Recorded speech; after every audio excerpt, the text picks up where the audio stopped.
Muy buenas noches, señoras y señores. Estamos transmitiendo en vivo, en directo, desde la ciudad de Champotón, municipio del estado de Campeche, México. En esta noche, extraordinaria noche, tenemos un personaje que queremos homenajear, que ha hecho tantas y tantas cosas por el desarrollo cultural, académico, político, deportivo y de todo tipo aquí en Champotón. Desgraciadamente ya está cumpliendo sus cuentas con el poder superior.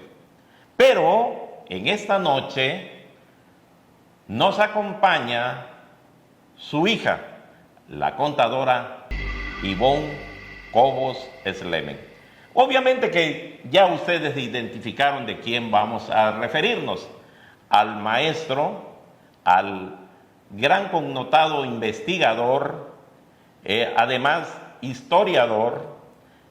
Tenía tantas y tantas cosas por hacer el profesor Juan Ranulfo Cobos Alcocer, que me permites, Ivonne, que podamos interiorizarnos un poco en esa vida, en ese proyecto, en esa forma que tenía de hacer las cosas, que era un poco incomprendido, porque era muy exigente para las cosas, le gustaba la búsqueda del perfeccionismo, y eso está satanizado. Muy buenas noches, Ivonne, ¿cómo estás? ¿Cómo te sientes? Buenas noches, muy bien, muchas gracias por la invitación. Bien, no queremos abusar mucho, el tiempo aquí es relativamente muy rápido, ¿no? Porque queremos pensar que el tiempo a veces es nuestro aliado, pero se vuelve nuestro peor enemigo. Platícanos, ¿cómo es que tu papá llega a Champotón? Papá estudió en la normal de Selchacán para maestro rural, y cuando termina de estudiar, ¿por qué le interesó estudiar allí? Porque ahí estaba seguro el trabajo. Entonces, cuando terminan de estudiar, a los jóvenes los reparten en el país, en diferentes comunidades rurales. Así era. Sí. Y ahora no. Actualmente.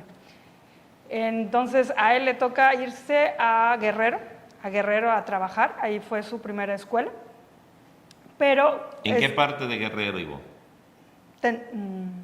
No ubico la comunidad, nada más ubico que es Guerrero. ¿Qué año era eso?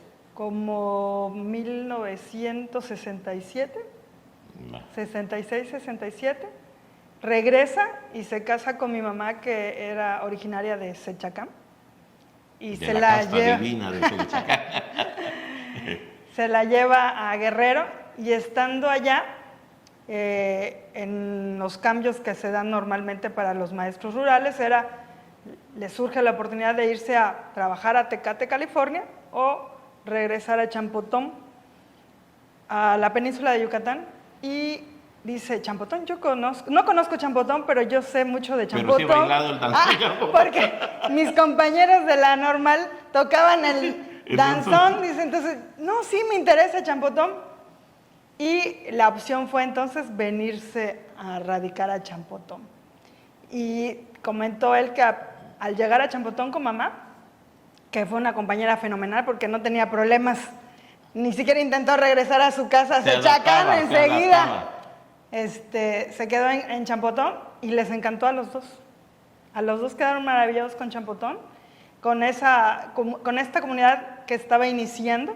Sí, porque Champotón era muy pequeño en aquel entonces. Efectivamente, era muy pequeño comparado con Valladolid, que es oriundo mi papá, o Selchacán. Además, no podemos perder de vista que Valladolid en alguna ocasión fue la capital del estado de Yucatán.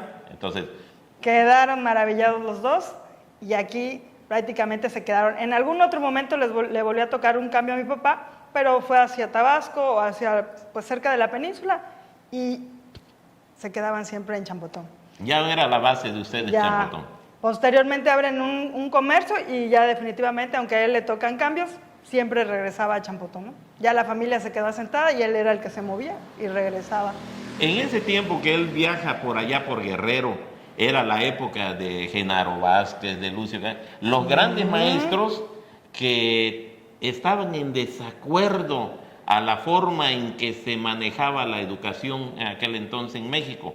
Pues sí que siempre ha existido el compadrazgo, el padrinito, el recomendado, y ellos, ahora sigue sucediendo esta situación en el país, que sigue habiendo que mucha gente que quiere ir a la universidad o que quiere ir a una escuela superior, inclusive en las secundarias, hay mucha gente que no puede entrar, pero sí entran los recomendados. Entonces me supongo que las bases de tu papá, del profesor, vienen precisamente cuando ve esa lucha social que hay allá, en esa gente que lucha siempre y que de alguna manera obligan a que se dé un cambiecito que se ha operado, ¿no? Sí, son comunidades muy pequeñitas. Me contaba papá que a él le tocaba dar clases a todos los alumnos, a todos los niños y en diferentes grados, porque él era el único maestro. Entonces era multifacético, le podía dar a los 6 grados en un solo salón. Sí, así era. Porque a veces no había ni edificio de construcción o de salón, o sea, era una casa que prestaban, un espacio que se asignaba. Entonces eran comunidades muy, muy pequeñitas. Como en la película donde de Cantinflas, ¿no? Efectivamente. El profe. No, y además dice que a veces le tocaba irse en burrito, en la sierra, hasta llegar al lugar donde iba a dar clases. Entonces, sí le tocó toda esa etapa complicada que se dio. Donde va forjando su persona, ¿no? Así es. Va forjando. Y le tocó convivir igual al maestro Cocón. Genaro Cocón. Genaro Cocón. Llegaron a la misma comunidad. Allá en Guerrero. Porque también hay un maestro que hace poco nos acompañó, que también le mandamos un saludo desde aquí, donde quiera que se encuentre, José Hernández Jiménez. Es un maestro champotonero que vive allá, y también está el otro que nos habla muy a menudo, Bárcenas, el maestro Bárcenas, que está también allá en la sierra de Guerrero, todavía está allá en la sierra de Guerrero, y son gente que se tuvieron que adaptar a esa situación, ¿no? Pero yo creo que el destino y el llamado para tu papá era Champotón, ¿no? Definitivamente. ¿Sí? Definitivamente. El papá quedó enamorado de Champotón y ya no se quiso mover. Aunque se le presentaron oportunidades, él ya no quiso porque hay irse a otro lugar. Hay la parte cuando él es supervisor, ¿no? Cuando se termina el ciclo de la secundaria federal. ¿Como maestro? Como se termina el ciclo aquí en Champotón y empiezan las secundarias técnicas agropecuarias. Y entonces él se va de supervisor, ¿no? Sí, ¿cómo está esa situación? Sí, claro. También estuvo de supervisor en la zona de Campeche y también fue promotor con el maestro Tránsito, si mal no recuerdo, de la técnica número 4. Sí. Ellos también fueron promotores del desarrollo y de la creación de la técnica. De la ETA, que son las que tenían 4. Nivel técnico, ¿no? Sí, secundarias técnicas agropecuarias. Efectivamente. Entonces, también en esa etapa le tocó a él. Y la de supervisor, aunque le gustó, siempre le gustaba más poder trabajar directamente con el alumno, con el joven. Al grupo, ¿no? Sí, con el grupo. Le permitía compartir más su experiencia, su vida. Me supongo que él ya tenía una visión de cómo quería el México moderno, cómo quería la educación, cómo debía ser la educación, porque tengo entendido que era muy apegado a la normatividad, estricto al reglamento, y por eso muchas veces tenía problemas, porque desgraciadamente todos queremos ganar mucho y trabajar poco. No, es mi apreciación, ¿no? Si alguien se siente aludido o agraviado, no es mi intención, lo que yo pretendo decir, lo que he considerado, ¿no? Y entonces regresa de ser supervisor. Sí, y pues se queda ya en Champotón directamente, pues como maestro, ¿no? Igual en esos momentos empieza a forjar lo que es la preparatoria nocturna. Con el doctor Mario J. Pérez Ortiz. con el licenciado José Asunción Campos López, con la maestra Socorro Serrana También Marrufo. la maestra Socorro. Todos esos personajes estuvieron, inclusive estaba metido en ese el sacerdote Cristóbal Castilla, era el sacerdote, y el que no podemos hacer a un lado es al profesor Campos, ¿cómo se llamaba? Roberto Campos Mendoza. Roberto Campos Mendoza se casó con doña Manuelita Aguilar. Ah, ok, claro que sí. Sí, ese fue uno de los grandes promotores de esa. Era un grupo de gente que siempre buscaron, y fíjate qué interesante, de esa primera generación que salió, casi todos son profesionistas de esa preparatoria. Ah, de la preparatoria, sí. Casi todos son profesionistas, algunos que otros no terminaron, ¿no? Entonces quiere decir que la preparatoria fue algo dio frutos. Muy bueno, ¿no? Pero tal parece que yo soy el que estoy. Quiero que tú digas, que tú platiques cómo te sientes de esa actitud, de ese trabajo de tu papá. Pues cuando chica siempre me llamó mucho la atención la actitud de papá, ¿no? Sí. Conforme uno va creciendo, entonces vas percibiendo las situaciones de manera diferente. Y actualmente yo lo único que pudiera decir ya es que estoy muy orgullosa de él porque realmente fue una persona promotora en todos los lugares donde él radicó o estuvo, así haya sido breve su estancia, siempre trató de fomentar ya sea la educación, el deporte, la cultura. Tal es el caso que estando en Morelos, en otra escuela donde le tocó trabajar, en esa comunidad le empezaron a contar los lugareños, los de la ciudad, digo los de la comunidad, de que ahí había pasado Morelos cuando lo estaban llevando a ejecutar. Y el generalísimo Morelos. Y había dormido o pasado la noche recostado en un árbol.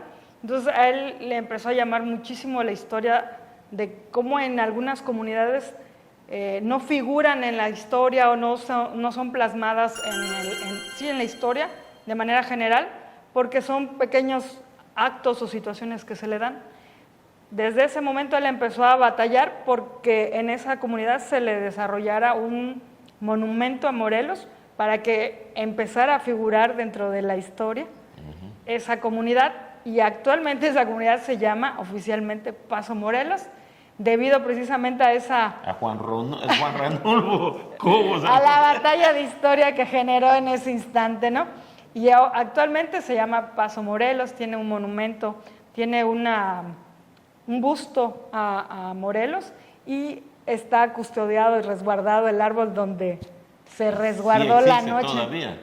No vaya a pasar como pasó ahí en el árbol de la noche triste, allá en México, que estuvo mucho tiempo ahí, pero nadie se ocupó de él, y de repente una noche ardió y se acabó el árbol de la noche triste. Pero bueno, esa es una de las tantas cosas que él hacía. Fíjate, Ivonne, que estamos empezando, salpicando un poquito todos los temas de los que vamos a hablar, porque además él también le gustaba mucho el deporte del béisbol, era muy organizador, que por cierto oía yo que tenía un mote que decía "jala niño". Ah, sí. Así era la gente que jugaban con él le decían eso. Pero bueno, vamos a tener que salir a un espacio, vamos a tener que darle un tiempo a nuestros productores para que podamos volver a su programa, que va a estar muy, muy interesante, porque hablar de Juan Cobos Alcocer no es hablar por hablar. Está sustentado, tiene bases, y eso lo vamos a ir sacando a la luz pública. Volvemos en un instante a su programa La Banca, la Noche y Usted. Solo un minuto y volvemos.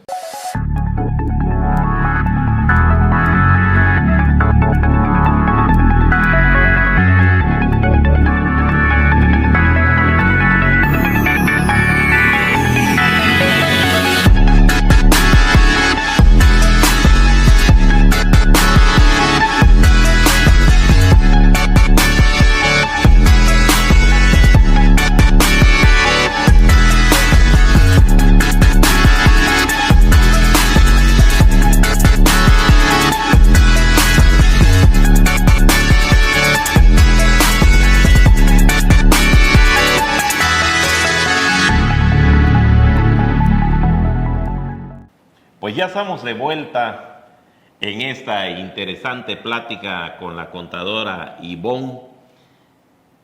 Ivonne, me siento muy contento de que nos haya dado la oportunidad de poder dar a conocer toda esa actividad, todo ese profesionalismo, toda esa capacidad que tenía tu papá desinteresadamente, porque era muy altruista.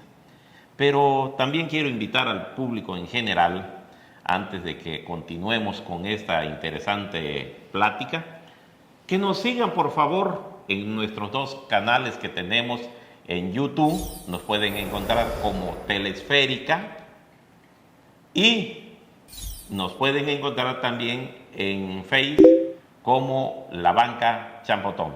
Entonces vamos a continuar, nada más denles su dedito para arriba, toquen la campanita y ya con eso nos van a estar con todos los programas, que son muchos programas de cómo ha sido el crecimiento, el progreso, el avance de Champotón, pero las gentes que lo hicieron posible y que hoy les llamamos los héroes anónimos, no reconocidos por la clase política, pero el pueblo de Champotón les recuerda con cariño, con aprecio, con amor y con mucho respeto.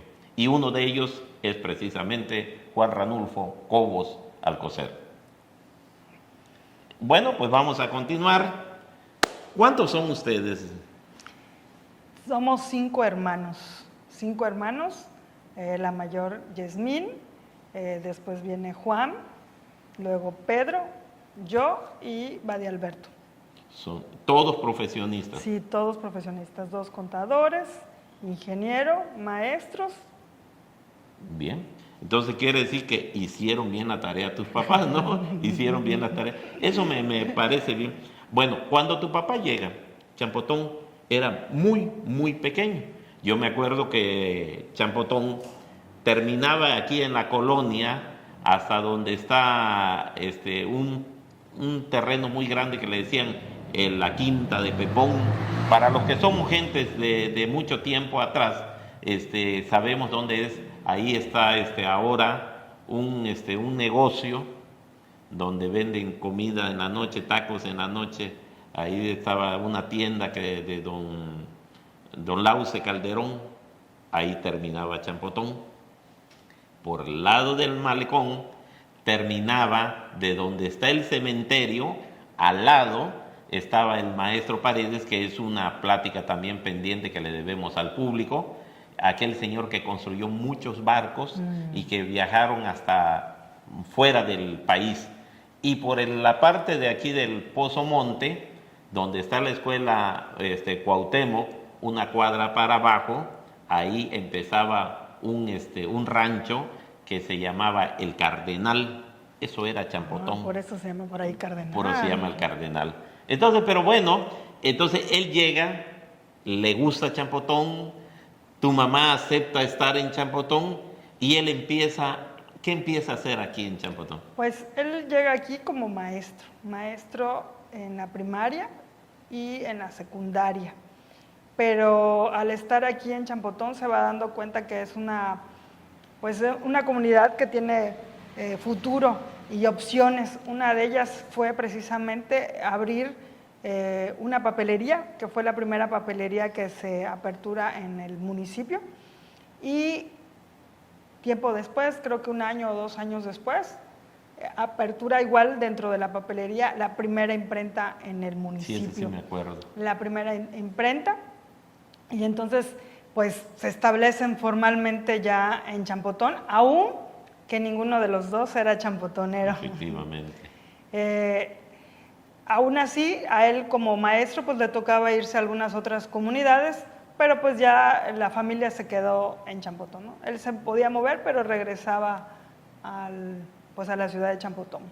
Empieza la preparatoria, él participa en la preparatoria, en la lucha contra el gobierno, que no querían que se hiciera esa preparatoria, ¿no? Sí, sí. Entonces es una guerra sin cuartel que hay allá, y además en diferentes posiciones, porque ellos veían el futuro promisorio para la gente de Champotón, que era muy, muy de escasos recursos.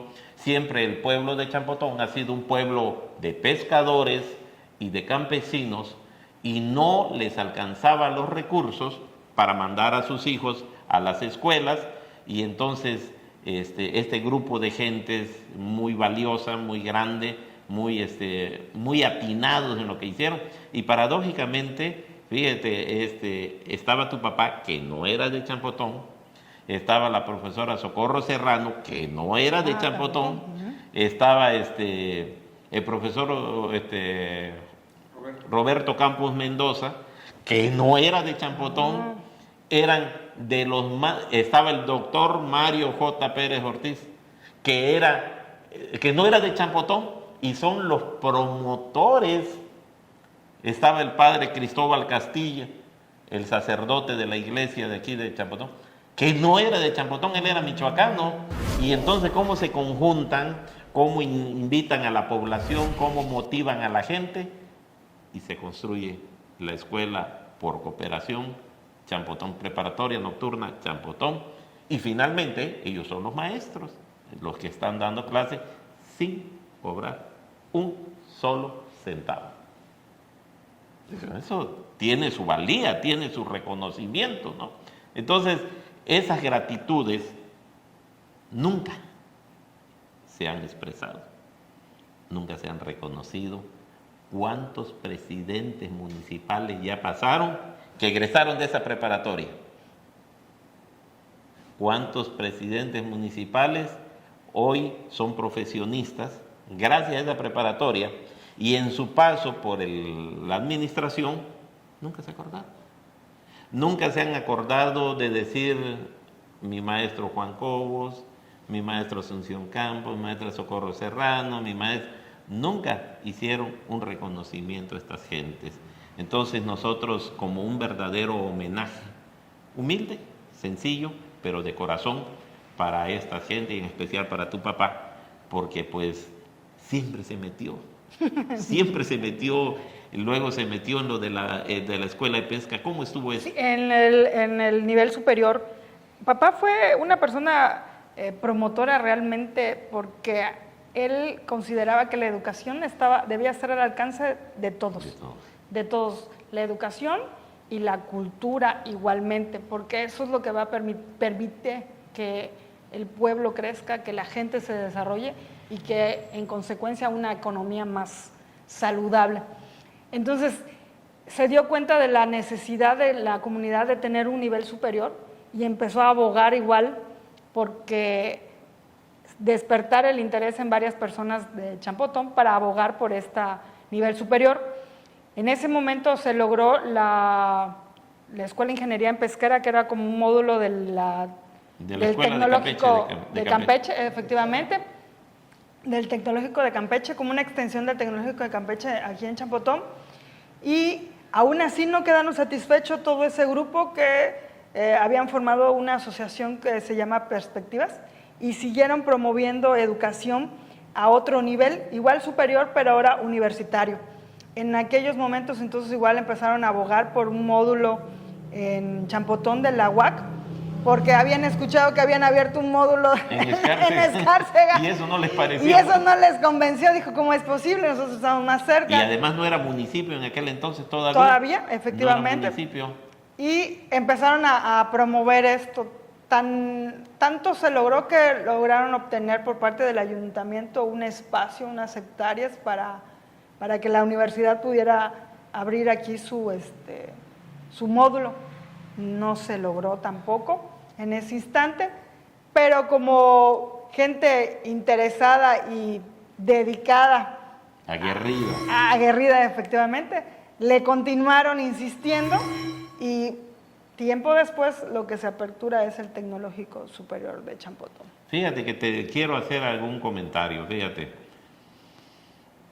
Se hace la escuela de pesquería y de repente a un gobernador se le calienta la cabeza, ya no le gustó, no cumple sus expectativas, no cumple con sus, si es que se le puede llamar proyecto, si es que se le puede llamar visión, ¡pam, pam!, lo cierran. Se acabó. Y en ese grupo, Perspectiva, había involucrado gente muy champotonera. Me acuerdo que estaba ahí don Carlos Castillo, doña Araceli Castillo, estaba la doctora Helmi Paredes, estaba Eleuterio Góngora Arones, estaba la maestra Fanny Sansores. Había tanta gente, Sí, también estaba. que se sumaban porque amaban a Champotón, quieren a Champotón, y las autoridades, bien, gracias, ¿no? De repente, ¡pum!, se desapareció, y hoy tenemos el proyecto que la verdad que me da gusto que esté el TEC, pero Champotón merece un campus de la universidad, o bien de Campeche, o bien de Ciudad del Carmen, pero ese sería otro tema, y ese no es el tema, ¿no? Es que me apasiono. El tema es que tú nos digas cómo tu papá va viendo todo eso, y cuando inicia, ¿la gente lo sigue, Ivonne, o se le resiste la gente? No, sí, siempre ha sido una resistencia. Son, como acaba usted de mencionar, personas que no son de Champotón, pero que están interesados en hacer avanzar a Champotón, los que siempre se involucran. O son personas que han tenido la oportunidad de irse fuera de Champotón, y cuando regresan Ven con otras una visión perspectivas por allá, ¿no? e intentan pues generar ese cambio positivo en Champotón, como es el caso del biólogo Eleuterio, que se fue a estudiar fuera y regresa a Champotón y empieza a visualizar diferente. Y las demás personas que han apoyado o que han contribuido en toda esta cambio que se ha generado, porque Perspectivas no fue lo único que promovió, también promovió la cultura, y para ello se generaron libros de la historia de champotoneros, de pescadores del municipio, y se emitieron esos libros. Pero con recursos propios, ¿no? Sin Sí. apoyo de nada, ni de nadie. Bueno, ellos lograron obtener unos apoyos por parte del gobierno a través de unos proyectos en donde se someten, y Sí. cuando el tema es factible, pues O cuando tienes a alguien que te dé tu palomazo. Y así fue como se generaron dos libros, me parece que se llamaba Pescaderos y Champotoneros, algo así, por ahí. Caminantes del Océano. Fíjate. Donde eso, contaban la historia de cada pescador. de acuerdo a su perspectiva, ¿no? Ah, por supuesto. Porque existe tu verdad, mi verdad y la verdad. Por supuesto. Entonces, la verdad que esto es, la verdad que yo primera vez que sé de esos libros, no lo sabía yo. Sí, Pues cómo no. hasta dónde hemos llegado en cultura, que no hay ni siquiera una vitrinita que ponga en el ayuntamiento, mira, De libros. aquí están los libros de Sí, Champotón. fíjese que una de las cosas que yo tengo visión ahora es de que dentro de la biblioteca municipal hay un espacio dedicado a la cultura champotonera, porque hay más libros de lo que se ha pensado, Sí. escritos por gente champotonera. Y también hay mucha gente que vino de fuera y escribió, Bastante. se enamoró, se quedó, y no estamos hablando precisamente de tu papá, estamos hablando de otros Sí, que de vinieron. verdad, sí, hay muchos libros. Vamos a salir a un otro espacio, Ivonne, y vamos a volver, pero ahora quiero que me platiques en este set que viene, el arqueólogo, aquel hombre que se dedicó a hacer toda la arqueología de Champotón, a recabar tantas cosas, y que además hace su museo. Y entonces, incomprendido, no apoyado, pero él inquebrantable, lucha contra viento y marea, como dijo Don Quijote de la Mancha, ¿no? Contra molinos de viento, y finalmente llega a ser dueño de una ínsula, gobernador de una ínsula. Pero esto lo vemos en el próximo set, porque viene la parte más interesante de tantas y tantas cosas que hizo el profesor. Y volvemos con ustedes, solo un minutito, volvemos con ustedes a su programa La Banca, la Noche y Usted. Solo un minuto.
Pues vamos a continuar con esta plática. Ya platicamos del maestro, ya platicamos del padre de familia, ya platicamos del empresario. Ahora vamos a platicar de aquel hombre que le puso tanta enjundia por sacar adelante el nombre de Champotón y los champotoneros. Cuando digo los champotoneros, porque aquí fue un gran asentamiento maya, y él se dedicó a rescatar piezas, las compraba, se las regalaban, o cómo le hacía No, todo es donación. Se La las daban a él. gente, exactamente, cuando papá empieza esta idea de formar o de rescatar el vestigio maya que se desarrolla o que tiene Champotón, lo primero que hace él es poner una piedra, no sé si la ubicó, en la papelería. Sí, Hizo una piedra donde contó un fragmento de la historia de Champotón, que es precisamente la batalla que se lleva a cabo acá en la ciudad. La mal contada historia de la batalla de la Bahía de la Mala Pelea, porque la historia dice los finales del mes de marzo, de los días del mes de marzo, es cuando no especifica el día, pero bueno, eso ya será otro tema, ¿verdad? Entonces, continuamos. Entonces él empieza a identificar la historia de Champotón y al darse cuenta de la magnitud que representa Champotón a nivel nacional, se encarga de rescatar esto, pero no solamente bajo la visión de la conquista o de la época española, sino de los guerreros o de los mayas oriundos, que fueron los que generaron esta batalla y defienden esta zona. A él le interesaba que se rescatara todo esto porque obviamente al tener la conquista o el asentamiento español se entierra toda esta parte de la historia originaria, ¿no? Entonces él empieza a tratar de rescatar esto y forma una asociación, la asociación Chacapuntum, con personas de Champotón para tratar de rescatar esta parte de la historia de Champotón.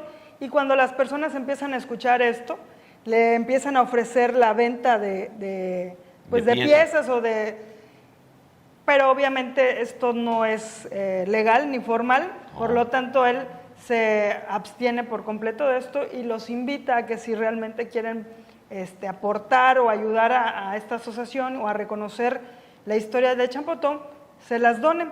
Y efectivamente mucha gente empezó a donar las piezas. El pueblo de Champotón es muy noble, muy bueno, y sí dan las cosas, ¿no? Y en los patios de muchas casas hay piezas. Sí. Cuando empiezan a hacer sus cimientos o sus sumideros o sobre todo pozos, la parte del río, empiezan a encontrar muchas piezas y muchas personas las levantan, las guardaban en su casa.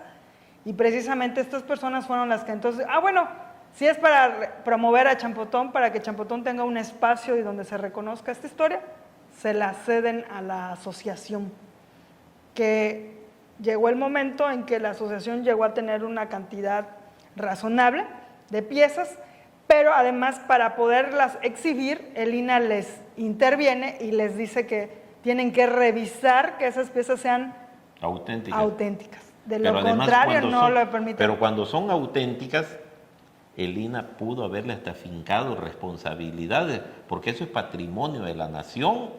Entonces era un embrollo muy fuerte, ¿no?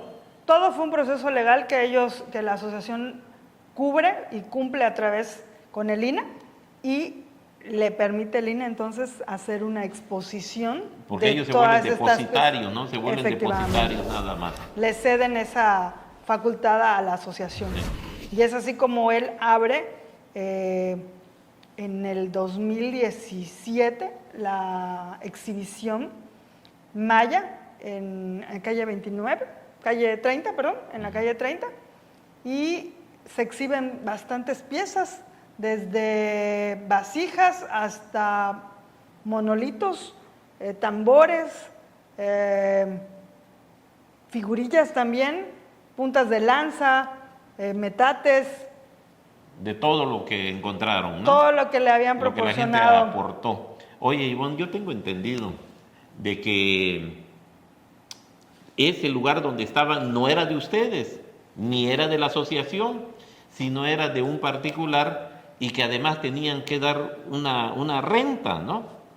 Finalmente, tu papá fallece, las piezas se quedan allá, el museo sigue con las puertas abiertas y eso sigue generando dinero de renta y no hay nadie que les dé un peso. Tengo entendido, no sé si es verdad o es mentira y si me estoy metiendo en algo que a lo mejor no me compete, que tú al final sigues sosteniendo eso y tienes que pagar todavía cosas atrasadas porque no perdonaron, ya se murió el profesor y vamos a decir, bueno, como esto era para el pueblo de Champotón, o que viniera el honorable ayuntamiento y dijera, bueno, profesor, vamos a ver. Había una rivalidad, había que porque lo había hecho él, no lo querían aceptar como algo muy bueno para Champotón, pero platícame primero, ¿tú pagas, Ivonne, ahí? Sí, en el momento en que pues papá deja de estar presente, la asociación empieza a asumir esta responsabilidad. Esta asociación no es de ahorita, la asociación tiene una vida de más de 10 años y durante todos estos 10 años hicieron mucho trabajo todas las personas que estuvieron en esta asociación. El trabajo consistió en muchas ocasiones en hacer muchos eventos, cooperaciones, actividades que permitían obtener recursos, porque todo lo que estuvimos hablando de formar la asociación y cumplir todos los requisitos, efectivamente fue un gasto. Y precisamente para sustentar esto o solventarlo, se hacían muchas actividades para permitirse obtener los recursos que le permitieron solventar todo. Y parte de esos recursos eran los que estuvieron asumiendo en su momento el costo o la renta del local, y al momento de no estar él, pues se tuvieron que seguir. ¿Cuánto tiempo más después de él? Después de fallecido papá, estuvimos 3 años. 3 años 3 después. años asumiendo esto. ¿Y tienen un registro ahí de cuánta gente les visitó? Claro, es increíble. Tenemos la bitácora y gente de fuera. Bien. Franceses, ingleses, canadienses, muy pocos de Estados Unidos. Entonces, pero continuemos. Tú pagas 3 años y en 3 años recoges las piezas. Después de eso, ¿dónde las pusiste? No, las piezas se quedaron ahí. En estos 3 años obviamente se cruza la pandemia y la pandemia pues complica muchas situaciones, ¿no? Dentro de esto es precisamente el acuerdo o la visión que se tenía de que las piezas iban a irse al museo, porque el museo queda precisamente dentro de la época de la pandemia. Se construye el museo y las pláticas que se habían tenido era que las piezas se iban a trasladar ahí, pero con la situación de la pandemia, pues obviamente no se logra concretar nada de esto, y a finales prácticamente de la pandemia vuelve a haber el acercamiento y el municipio entabla nuevamente las pláticas con la asociación para trasladar las piezas al museo, que era el destino original que se tenía, porque precisamente el museo se construye a iniciativa de esta asociación que se encargó de estar monitoreando con todos los presidentes municipales de la importancia y de la trascendencia de la historia de Champotón y que era importante rescatarlo. Entonces llega en algún momento del gobierno, de alguna administración, y promueve y construye por fin un espacio. Mi papá estuvo muy contento porque a él le tocó ver el inicio de esa construcción y estaba verdaderamente orgulloso de que Champotón iba a tener un espacio donde exhibir apropiadamente, porque el espacio que él había activado pues era un espacio sencillo y obviamente que no cumplía las características propias, ¿no? Exactamente de una exhibición.